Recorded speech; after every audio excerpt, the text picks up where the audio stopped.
Who is Srila Prabhupada? People often ask. At various times he was known as a scholar, a philosopher, a cultural ambassador, a prolific author, a religious leader, a spiritual teacher, a social critic, and a holy man.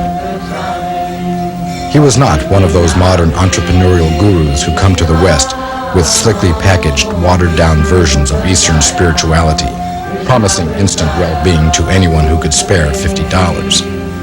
Srila Prabhupada was rather a true holy man, one who could be called an acharya, which means a spiritual master who teaches by example.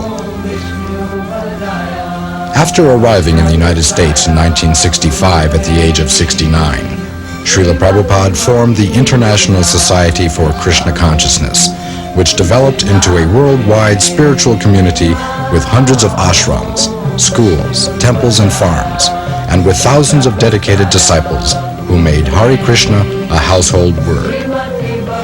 To have achieved all this in only 12 years was remarkable. But before he passed away from this world in 1977, Srila Prabhupada had also written and published over 80 volumes of translation and commentary on the great spiritual classics of ancient India. His books were welcomed with great critical acclaim by the Western academic community and by scholars from India as well, and they became standard texts in almost every university and library around the world. Srila Prabhupada had also succeeded in transmitting the profound wisdom of the ancient Vedic culture in a form and style that was clearly understandable to the average modern man. He could somehow explain even the most difficult philosophical concepts to people who were totally unfamiliar with the complex Indian religious tradition.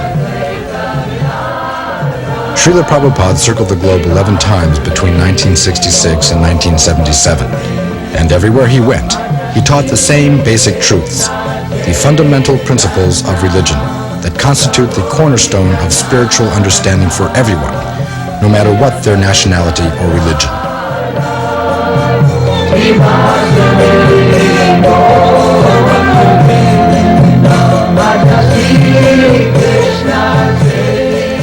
Srila Prabhupada was, more than anything, a teacher, a professor emeritus of the science of self-realization. And he was the best kind of teacher, because he always lived up to what he taught.